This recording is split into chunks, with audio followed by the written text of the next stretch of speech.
Welcome to the deep dive. Today we're getting into a topic that's really important for you, especially if you're a Taiwanese professional navigating, international business. Yes, right. We're looking at Indian English. Right. The idea is to help you feel more confident, avoid those little misunderstandings. Exactly. And it's such a fascinating area because India's linguistic background is just incredibly rich. We're talking 22 official languages, hundreds of dialects. Wow. So it's it's bound to happen that these influence how English is spoken there. Right. So our mission, if you like, is to unpack some of these differences, make them clear, understandable. Okay, let's jump into some specifics then, like pronunciation things you might notice. Sure. One I've heard about is the V and W sounds. Sometimes they kind of switch. Yes, that's a common one.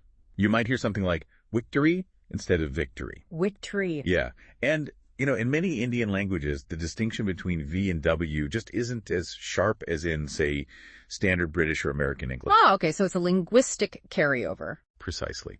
Speakers might not make that strong distinction. Similarly, you might notice the T and D sounds. They can sound a bit flatter. Flatter? How so? Well, take the word 10. It might sound slightly closer to then. It's subtle about where the tongue touches, the teeth or the roof of the mouth. It differs across languages. Okay, interesting. And what about syllable stress? That can sometimes throw you off, can it? Definitely. Sometimes the emphasis just lands differently than you expect. Like, I think the example often used is develop. That's a classic one, yeah. You might hear de-velop with a stress on the first syllable. De-velop. Right. Why, though? What's behind that? Well, it's fascinating. Syllable stress, the rhythm of a language, it varies hugely. And the patterns from someone's first language often, subconsciously influence how they stress words in English. So it's not random. It follows a different kind of logic. Exactly. It's rooted in other linguistic systems. Okay, that makes sense. Now let's shift gears a bit. What about common phrases you might hear, maybe in emails or meetings, that are standard in India but maybe less common elsewhere? Oh, yes. There are quite a few useful ones to know. Like, do the needful. I've seen that written down. Do the needful. Very common, very efficient.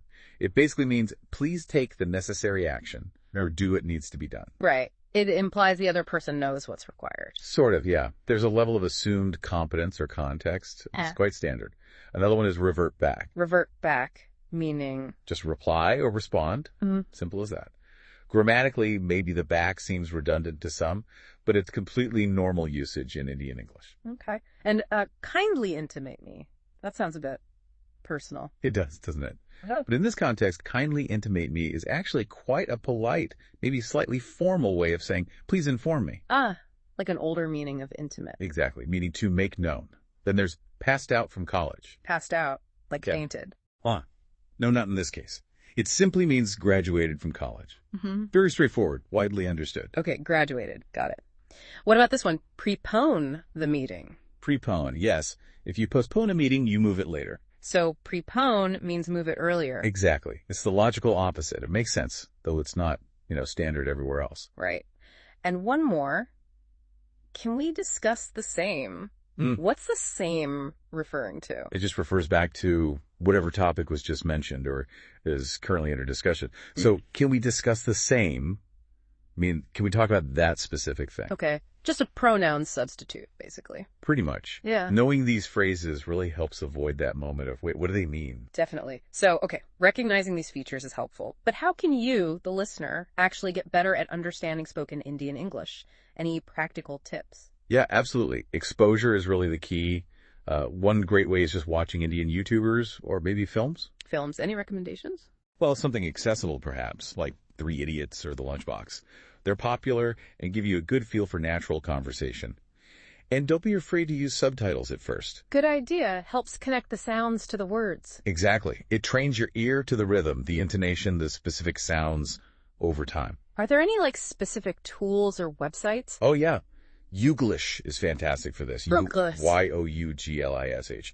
You type in a word or phrase, and it finds YouTube videos where people, including speakers from India, are using that word in context. Oh, that's brilliant. So you hear it naturally spoken. It's incredibly helpful for pronunciation variations. Also, you can try practicing with AI tools. Some now offer Indian English accents. Or even better, find language exchange partners from India. Like short conversations. Yeah, even just 15, 20 minutes regularly. It makes a huge difference to tune your ear. Okay, great tips. Now, thinking beyond the sounds and the specific phrases, are there maybe broader communication style things to be aware of? Nuances? Yes, definitely. That's a really important layer. You'll often find a blend, a mix of formality and friendliness in Indian business communication. Formality and friendliness, how does that work? Well, people might use formal titles, show respect, address you very politely, but the underlying tone can often be quite warm, approachable, focused on building rapport that reflects, cultural values. Okay. Politeness, but also connection. Right. And another thing is, sometimes feedback can be quite indirect. Indirect, like how? For instance, if someone says, we'll try our best, depending on the context and the tone, it might sometimes mean, actually, this is quite difficult and it might not happen, or it's unlikely. So you need to read between the lines a little. Sometimes, yes. It pays to be attuned to that possibility. It's not always the case, but it's a common style of being polite about potential difficulties. That's really useful to know. So what if you're in a conversation and you genuinely just don't understand something? Is it okay to ask them to repeat or clarify? Oh, absolutely, 100%. It's always, always better to ask for clarification politely than to guess or misunderstand. What's a good way to phrase it? Simple things work best. Sorry, could you please repeat that? Or, excuse me, I didn't quite catch that. Or even, just to make sure I understand, do you mean? Followed by your interpretation. Okay. Most people are very used to navigating different accents and communication styles, and will appreciate you making the effort to understand correctly. It's totally acceptable. That's reassuring. So really, as we wrap up this deep dive, the main point seems to be that getting comfortable with Indian English is a process. It comes with practice and exposure. Exactly. It's not about memorizing lists. It's more about tuning your ear, becoming aware of common patterns, both in sound and phrasing. It becomes more natural over time. Right. You start to anticipate things. And maybe stepping back a bit, thinking about the bigger picture. Your effort to understand, to adapt to these different styles, it really shows respect. Yeah, that's true. It builds bridges. It really does. So maybe a final thought for you to consider is this.